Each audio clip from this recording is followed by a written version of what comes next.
Yes, welcome everybody to this new edition of reporting on economic issues again. My name is Lazarus and today I am joined by Eloise du Plessis. She's the head of research at PSG Namibia, and today we're going to unpack the issue of the economic outlook, Namibia's economic outlook. From the figures around the region, we have seen that all economies are not doing quite as they're supposed to do.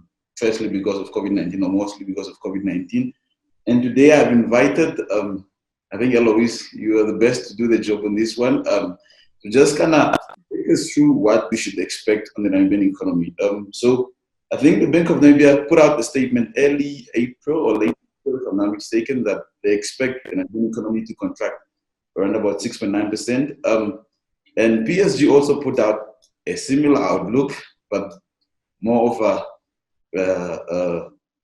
bigger contraction of 7.8%. So I think, Eloise, let me give you the chance to, first of all, just explain why it is important for us to have an outlook, why should we bother reading about the outlook, and why the outlook? Yes. Hi to everyone who's watching this today. I think that it's important to have an idea of what we're expecting of the economy, not because we think we're going to be, in quotation marks, right. Because it's very tempting to say, oh well, I got that forecast right, or I got that prediction right. Yeah. The moment you're putting a decimal point on something, you're already saying, I'm actually, just making this number up. But we need to know what we're expecting, especially for planning purposes. We have businesses around the country who need to think ahead, who need to decide, do I need to take out an extra loan from the bank? Do I need to, can I expand? And sometimes it's good to know what is the expectation. Do we expect it to be worse? Do we expect it to be better? Where are the pockets of growth that could be positive? Yeah. So the number that we are giving, the minus 7.8 number, please don't keep me to that. It's not that I'm saying that is exactly what the number is going to come out as, but it's just a very good indication of saying, this is how much we expect the economy to suffer in 2020. Okay, great. I picked up a couple of things here. So you're asking us to think ahead. That's it. Basically. So I think I'm going to give over to you. So you just give us a rundown of what these pointers are, what these indicators. I think we are also going to focus maybe on with a little bit of history on how certain sectors have been doing, and then that I think has informed in a way what you're predicting to be, and also just relevant news that is coming, consider about the certain sector, government, the rollout of COVID effect, and the opening up of borders soon, and all of those things. So let me give over to you and just help us understand this whole economic dilemma. Okay, excellent. Well, let's see if this is working. We did our quarterly economic update in June, so if I try to update the numbers, but a few of them are still from the first quarter of this year, because that's the last economic report that we have. So if we just look at overall what's going on, we forecast that there will be a contraction of 7.8% in 2020. Yeah. The Q1 GDP figures confirmed that the Namibian economy is really struggling. GDP declined by 0.8%, and in Q2, we all know what happened in Q2, right? Quarter two was April, May, and June, and those were not nice times for anyone in the world, quite frankly. But for Namibia specifically, that's the time we went into lockdown. So, when the Q2 figures come out, we must just brace ourselves. And that's what's also very important. Every time that economic figures come out, always remember, this is history. Yeah. That's already happened, right?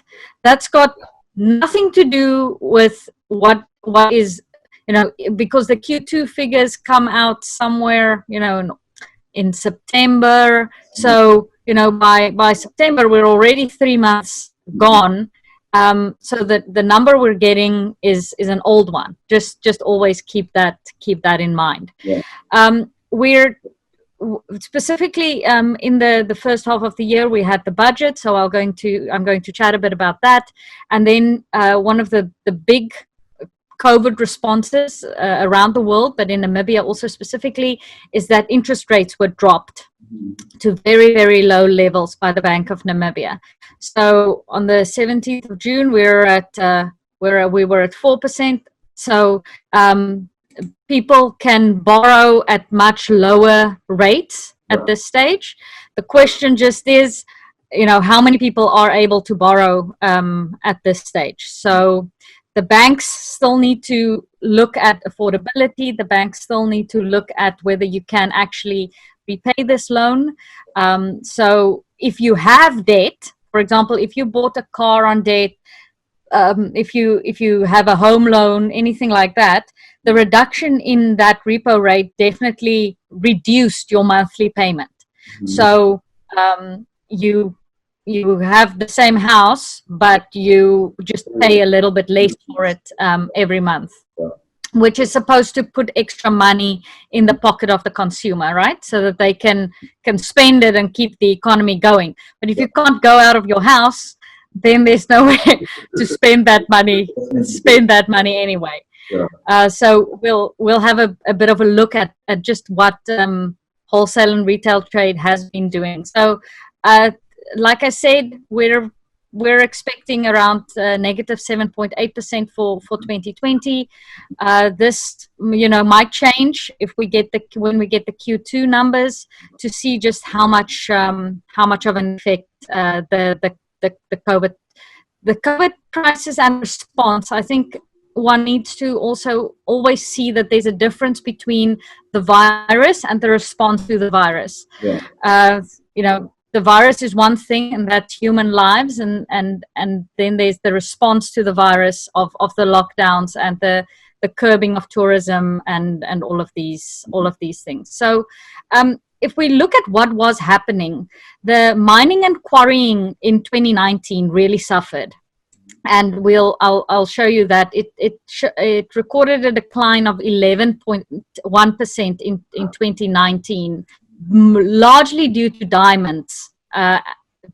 Diamond production that's down, and uranium production that was down. Construction industry also suffered a lot in 2019. We've seen a little bit of a pickup, but 2019 was bad for construction overall. And then wholesale and retail trade just keeps going down. And we'll see just how big a part of the economy wholesale and retail trade is. Some of the bright spots that we had in 2019 was agriculture and forestry, which didn't contract as much as it did. But financial services remain the one sector that keeps going. Our banking industry, insurance industry is very strong, and we can now be upset about that, or we can say, thank goodness we have a strong financial system that underpins all of the economy. So that is a very big positive. Just looking on to our current account balance and the inflation rate. Inflation has plummeted, and the main reason is that the consumer in Namibia is under extreme pressure. So the shops cannot pass through inflation to the consumer. Obviously, the low oil prices that we've had, in the last few months, also brought down inflation quite a bit, because that brings the cost of transport down, and transport has an effect on all of the other pieces of the inflation puzzle. The other big thing to remember about our inflation rate is that around 33% of that inflation number is made up of housing inflation. And housing inflation is only worked out on rental inflation. so there's no house prices in the rent in the housing number. It's only rental. And we've seen that, and that number only gets updated once a year in January. So we saw that in January, the rental inflation was actually negative. Okay, so the rents have begun being cheaper. We didn't need rent control. Free market sorted out our rental problem. So and that number that's so low and such a big part of the inflation number actually anchors that number for the entire year, right? So only in January next year will we have a new rental inflation number, and that might be higher or lower, but that keeps the inflation number down for a large part of the year. I didn't know. Which is one positive. Not for the landlords, don't like it, but at least our rent not going up that much. Then our current account balance. Now, what is the current account? The current account is the difference between how much you're importing and how much you're exporting. Okay.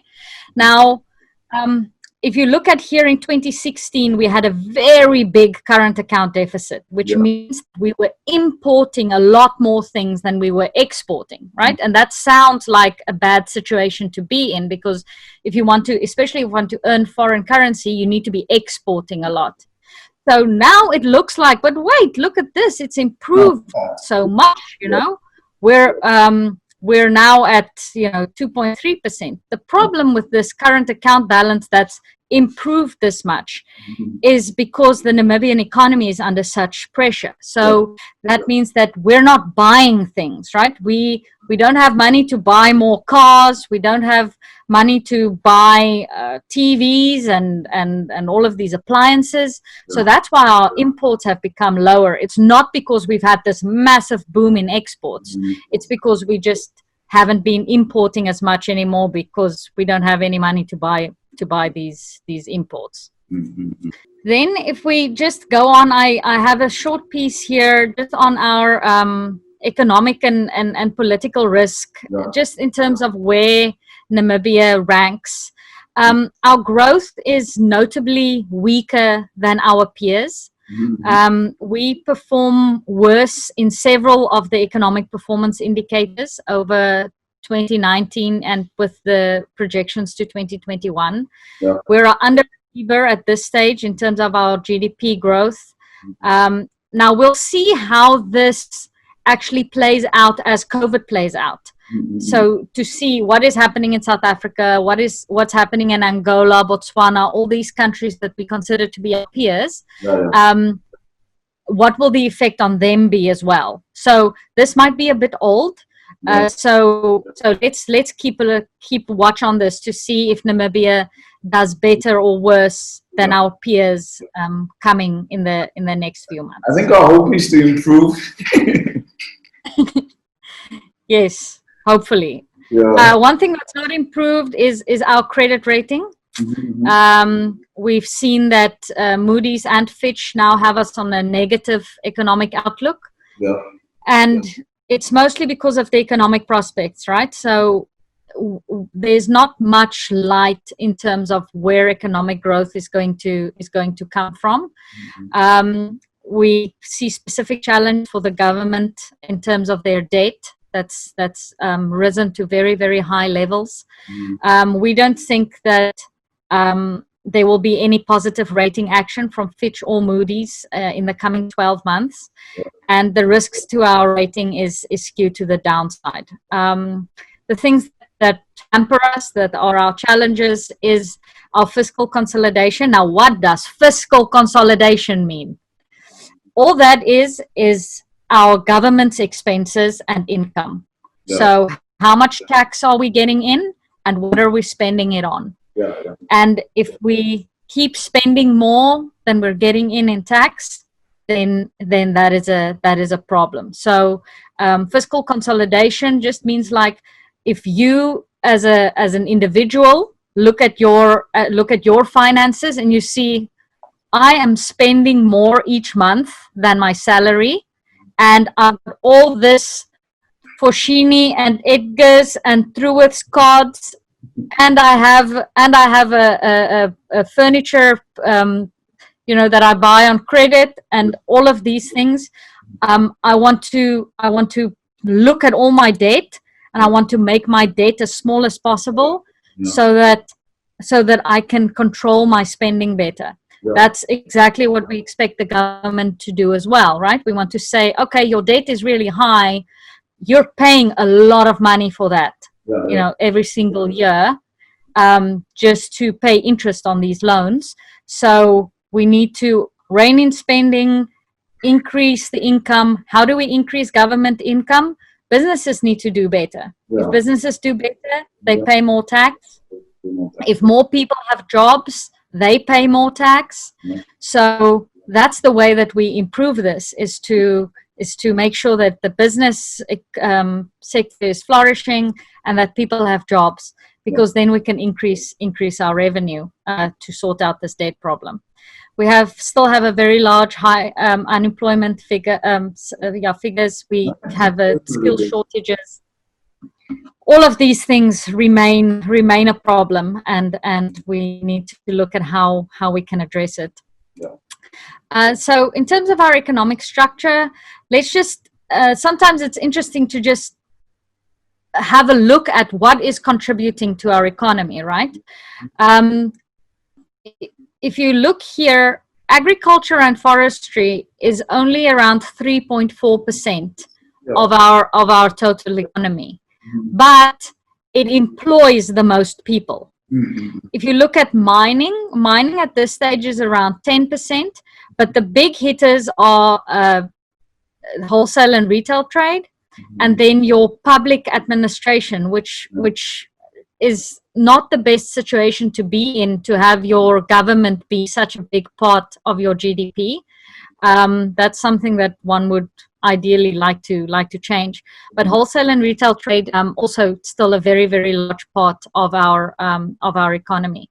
So 2/3 of the Namibian population is dependent on agriculture for their livelihood, and it's 1/5 of the country's employment if you combine the agriculture, forestry, and fishing sectors. So we need to remember that when we have droughts, that's why it has such a detrimental effect on our economy, because agriculture employs so many people. The rich mining industry doesn't employ a lot of people, but it brings in a lot of revenue. And our industrial sector is dominated by diamond and uranium mining. And then we have our manufacturing, which I will get to a bit later to just show you. So our services is still the biggest part of the economy, at around, at this stage, 65%. Just looking at where do we get our power from, because we've recently heard that our energy sector is to be liberalized, because we've opened up the sector with the new policy, the modified single buyer market model. So this allows large consumers to buy up to 30% of their electricity from independent power producers. Previously, the IPPs could only sell to NamPower, and now this new model encourages competition and private investment in Namibia's energy sector, which is a very, very positive development. So we're keeping our eye on this. Sorry, Eloise, just to stop you there. I think one might want to say, this is a discussion we had a couple of days ago with a couple of friends, just in an informal setting. And they asked, this new policy was introduced, should we now expect electricity to be cheaper, or will it be cheaper than other power? Yeah. Yes. There's been, in the last just 10 years, the price of sustainable power generation has come down significantly. So I think that these projects are expected to compete very favorably with the power sources that we have. NamPower will also develop 150 megawatt with 4 projects: the Umburu solar PV, the Luderitz wind power, the Oshikoto biomass, and then the Anigas power station. and the IPPs will develop around 70 megawatt on a competitive procurement basis. So the fact that you have that competition should actually help to keep the price down as well. So let's see how it plays out. Let's see. Then just in terms of what happened in the first quarter, the decline of 0.8%, that's before COVID, right? So looking at this, the agriculture and forestry industry was the worst performer, with 13% declines in that first quarter. It has to do with the successive droughts, which have just decimated our livestock populations. The livestock farming sub-industry declined by 22%. If we look at it in the first quarter. The second worst performing industry was manufacturing. Declines in meat processing, diamond processing, and the non-metallic mineral products. And then transport and storage, also down 7%. Hotels and restaurants was already down 4% in the first quarter. So we will just expect that to now be even worse. On the other hand, sorry? I'm saying for the tourism sector, I'm saying the expectations are like it will be way worse now, factoring in COVID. Yes, exactly. I'm chatting about that in a different slide. It's not looking good. There was a strong performance for construction, as well as solid growth in cement production.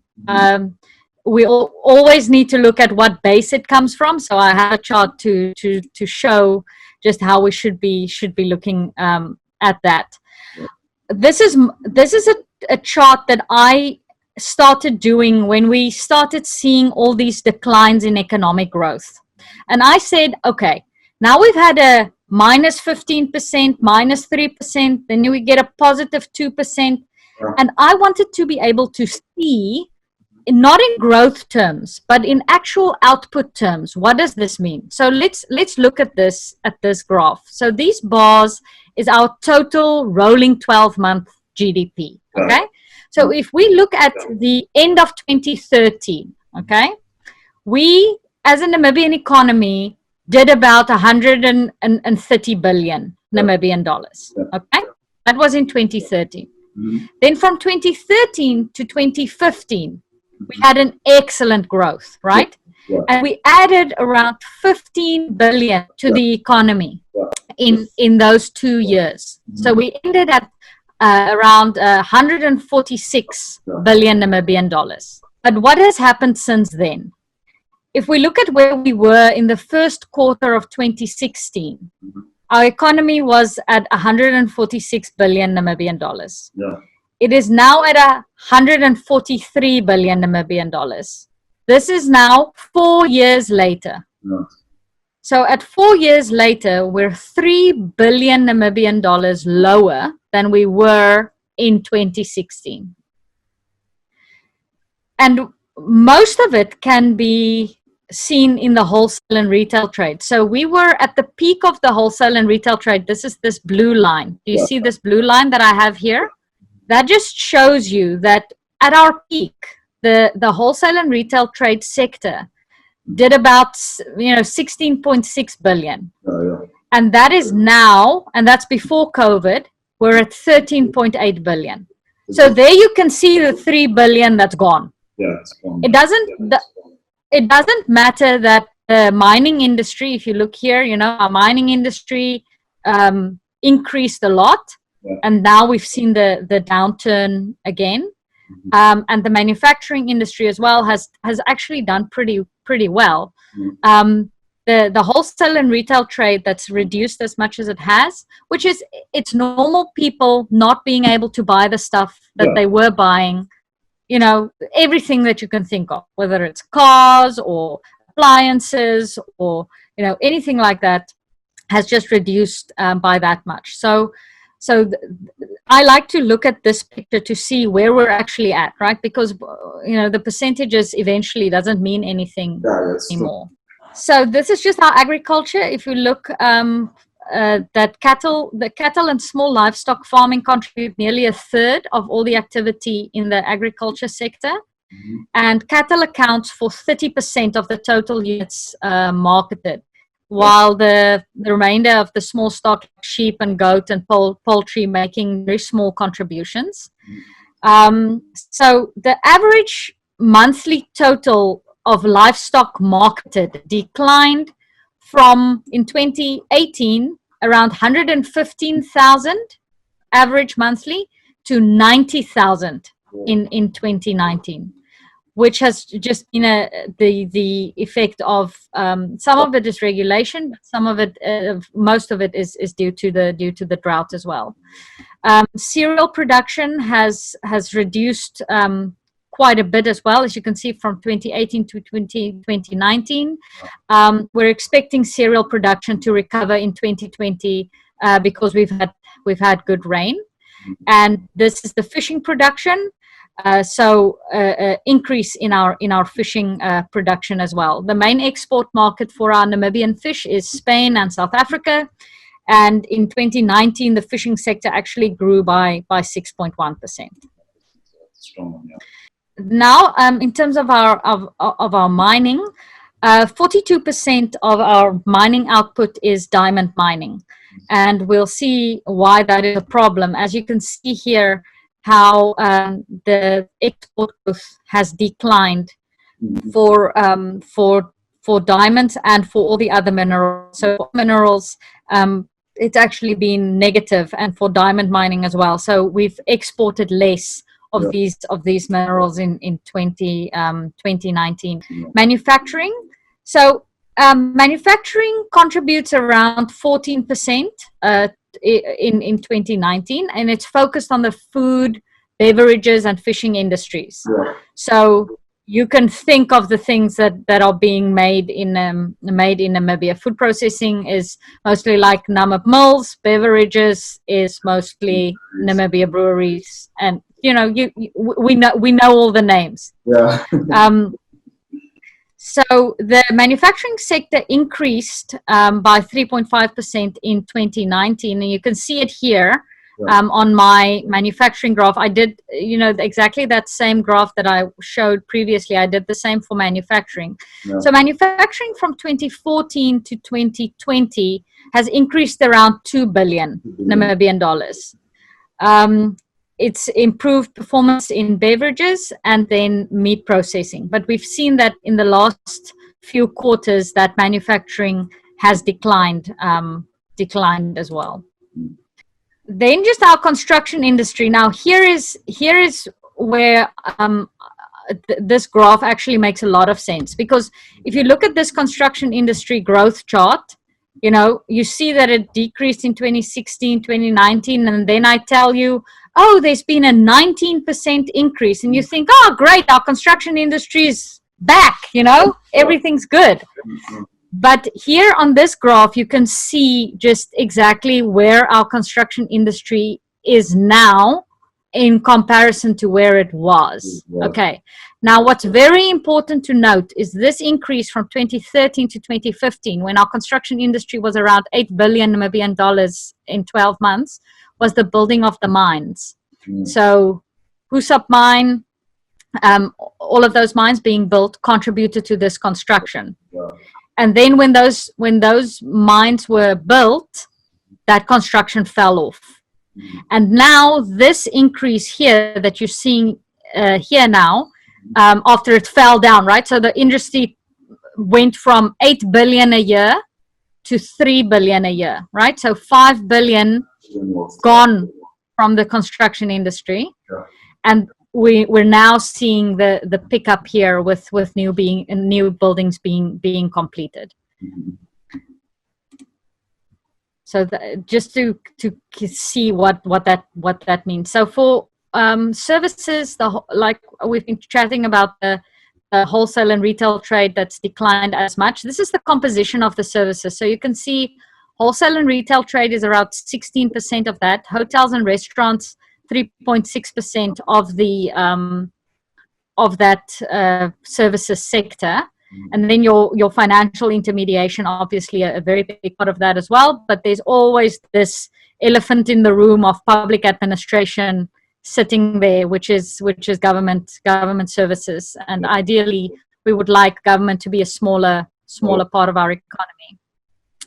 And here is the tourism expectation that we have for 2020.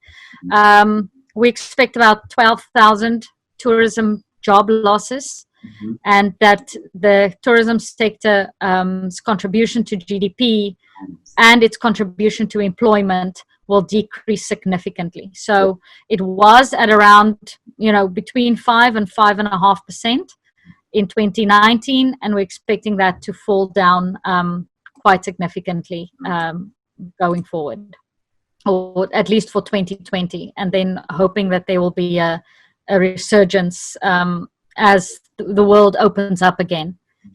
And then just on our household debt to disposable income, we've seen that Namibians have taken on more and more and more debt.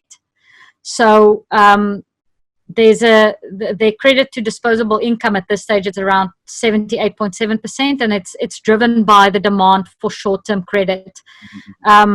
So because people are struggling economically, they're taking out loans, and we forecast a further deterioration because of all the things happening in the economy, and this obviously is a risk to the banking sector, because if people can't pay their houses, then that increases the non-performing loans of the banks, and we'll have to see how the banks deal with that. It might not be in their interest to put all the properties that are in arrears on the market at once, because who's going to buy it? So it's going to be interesting to see how the banks deal with people struggling to pay mortgages. And we're waiting for their results now at the end of June, and we'll see. Sorry, let me just stop you there. I think in South Africa, I read an article, I think early this month, by Bloomberg, and they were saying the expectation is that I think non-performing loans in South Africa is going to be around about 10%, and that was, in my view, that was going to be very huge. If you look at the balance sheet of the banks in South Africa, and that 10% I think is around about 100 billion. Now, Namibia, they have already been increasing as well before COVID. I'm just thinking after COVID, I don't even know. It's going to be a very big figure there as well. Yeah. Yes, I think we do need to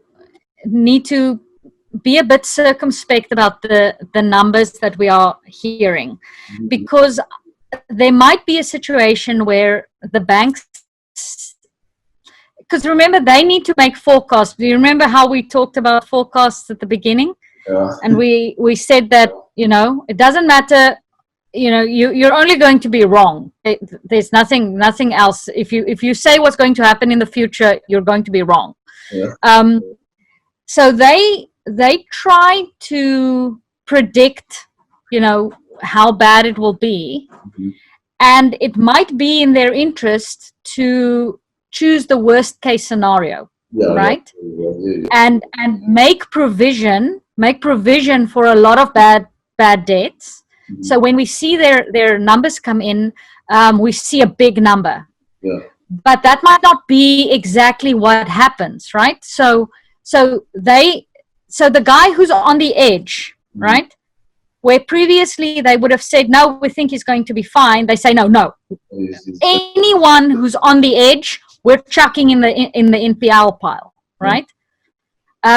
So the number might look worse, and then as this plays out, you can see a bunch of recoveries. Yeah.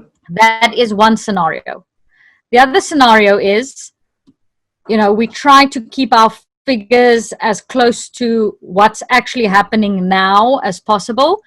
And, in 3 months, maybe you haven't lost your house, but in 6 months, you will lose your house.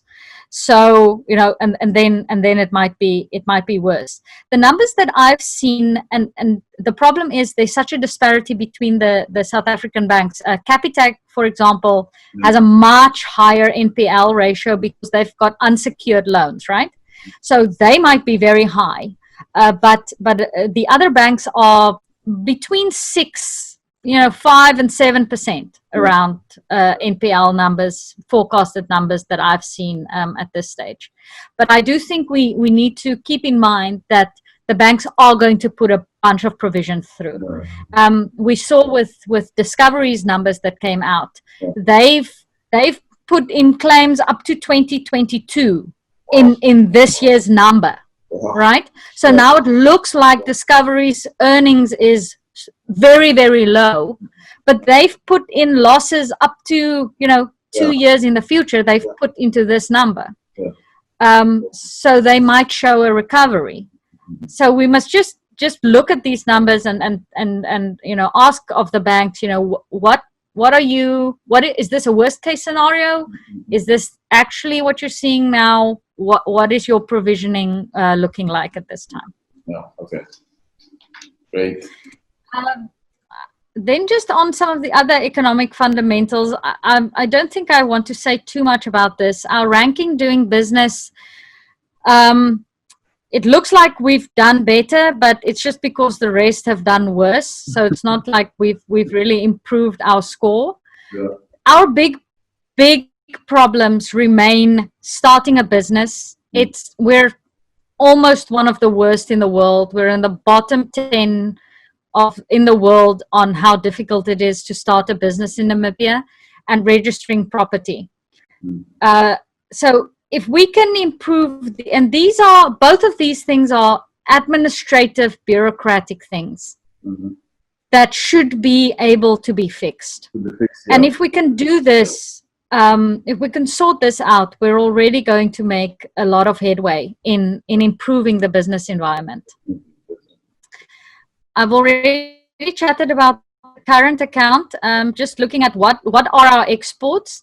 Our mineral products, so I think this would include uranium is the biggest, and then diamonds on its own is 16.7%.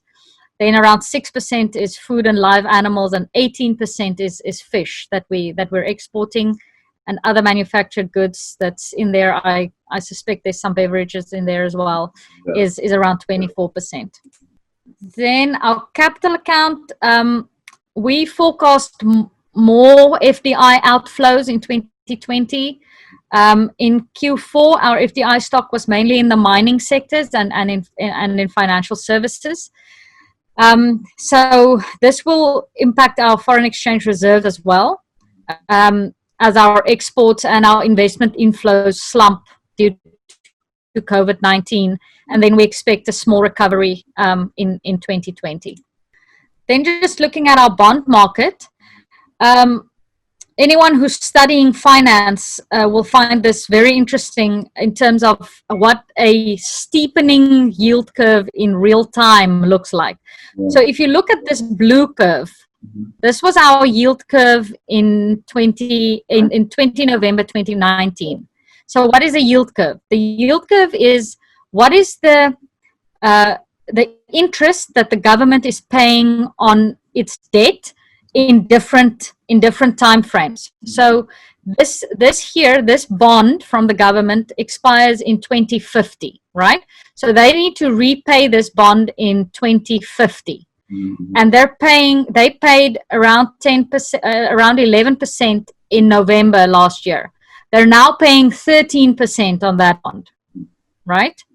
So on the long end, on the long bonds, the far into the future bonds, the interest rates are very high. But then if you look at the short end, right? If we're borrowing in the short term, these rates have come down a lot.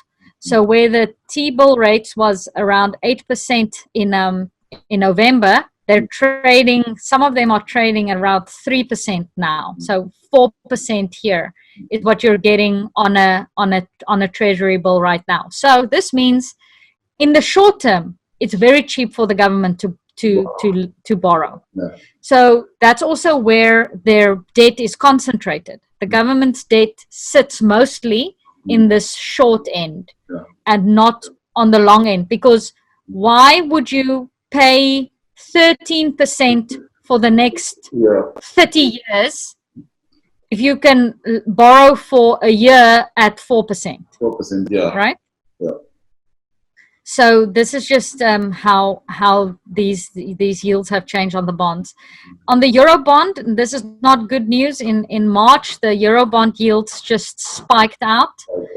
It's recovered a little bit, but this just means that if we want to roll our euro bonds, so if we want to take out more euro bonds to pay off the ones we previously took out, the one that expires in 2021, we are going to have to pay up for that funding.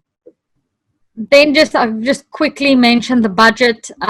Really just a spiking out of debt in the budget. Our budget deficit projected to be 12.5%, which is the biggest it's ever been. We're basically just keeping our spending the same while our revenue is plummeting. That's basically what it's coming down to, and that means we need to borrow money for it. And then just on the mining, here is how you can see what the effect is on our diamond mining. You can see how diamond prices have just really decreased from 2015 to now, and how the production as well. If you look at the from 2018 to 2019, in all these countries, right, where De Beers is, in Canada, South Africa, Namibia, and Botswana, there's just been a decrease in the production, which puts a lot of pressure obviously on our mining industry. Yeah. And that is my story. Thank you so much, Eloise. Very, very concise as well as very detailed as well. But yeah, I think a couple of very key takeaways from what you've just told us here is that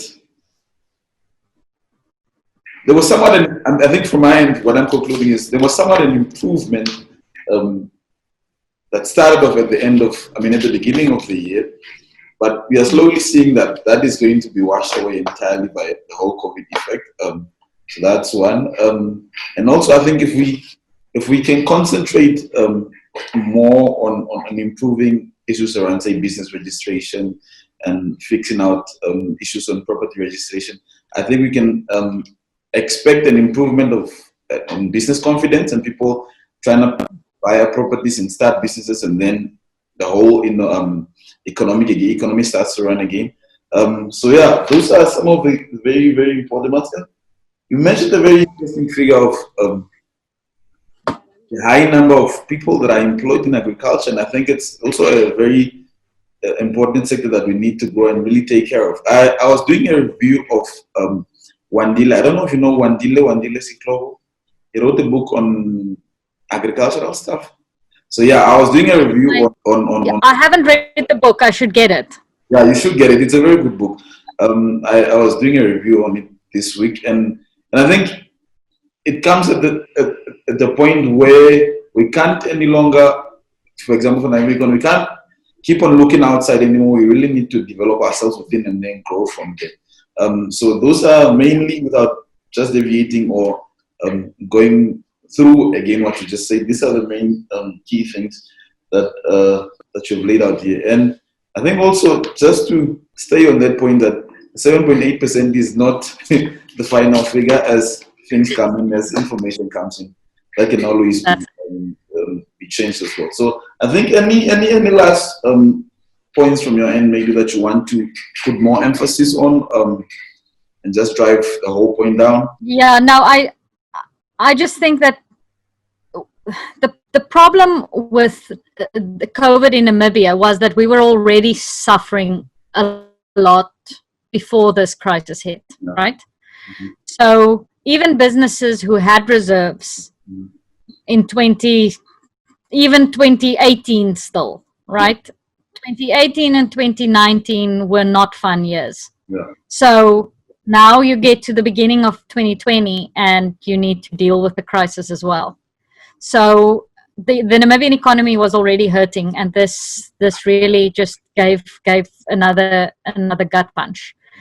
And I do think that it's important that we liberalize our regulations for business, so that business can operate freely and get us out of this, because the government cannot borrow any more money. And we need to get out of the trap of being reliant on government spending. So I hope that the private sector can take the reins and actually run with this, and that there are good changes in policy that will encourage business. Yeah, I think that's it. So do you expect any publication anytime soon? Maybe any outlook towards the end? We will do another one in September. I don't know if they. I hope that the Q2 numbers will be available for that one. That's going to be very interesting to see what the Q2 numbers show us. But also coming up will be all our companies on the NSX that are reporting. So we saw that roller coaster last week. Yeah. Talk about that, please. Okay, let's talk a bit about that. We need to distinguish between the different stocks, right? There was a large decrease in FNB, CGP, which is Capricorn, which is Bank Windhoek, and then Namibia Breweries, right? So Namibia Breweries was a large trade, okay? It was a big amount of shares. I think it was around 80 million or something like that traded. And it traded down from 34 Namibian dollars down to 26, okay, in one day. The next day, it traded at 34 again. So that was a blip, right? But remember, Nambrus was trading at 48 Namibian dollars a few months back. So it's been a downward trend for a while. But remember, on the Namibian Stock Exchange, it's so illiquid. There are so few trades that a very small trade of, say, 1,000 Namibian dollars does exactly the same thing to the price as a trade of 80 million Namibian dollars. So that and that's what's been happening with CGP. So the fall in the Capricorn price has been driven by very small trades. And what we see there is those are people who bought the shares at 8 Namibian dollars and 75 cents at the IPO, right? They received dividends every 6 months up to now. Now it's someone who's in a situation where they need the cash. They need to pay their mortgage. They need to cover some debt somewhere. And they're saying, listen, I sit with these CGP shares. I bought them at 8. If I sell them now at 11, even though the previous price was 13, I'm happy. Give me my 11 Namibian dollars for the share. I go. And so it's a small trade of, say, I don't know, 100,000 Namibian dollars, but it makes the price fall quite a bit. So FNB was also actually a big trade on the FNB one. So the FNB price has suffered quite a bit. There's quite a combination in the FNB price between big institutional investors and smaller retail trade. But so the prices have already bounced back a little from that, Black Thursday that we had. So the Nambrus price was back to where it was the previous day. It's at 34.50. CGP has kept on trading it was down to 10.50. It went up to 11. FNB has also, from 20 up to 23. Yeah. But, it can be a small trade, Yeah. Yeah. Guys sells 2 shares of, I don't know, 50 shares and the price changes. That is what you need to know if you're investing in the Namibian market. It's very illiquid. It's going to be fun, right? Yeah. It might not be good for your heart, but Unfortunately, yeah. it's going to be volatile. Yes. Yeah. I think that wraps the whole webinar for today. Eloise will definitely call you back again to explain some other economic issue again. Thank you for being available to help our readers and the Namibian nation at large to break down all these smaller bits and pieces. But then again, I think we should go back again to look at the figures and start looking ahead of what's coming. That's it. Let's see what Q2 really was like. Yes, definitely. Eloise, thank you for taking out the time, and have a wonderful day. Same to you. Thank you, Lazarus. All right. Bye. Bye-bye. Yes, and that was Eloise, PSG Wealth Namibia, bringing us that exclusive or just in-depth analysis of the June 2020 economic outlook from their end. And keep watching, subscribe to the Namibian YouTube channel.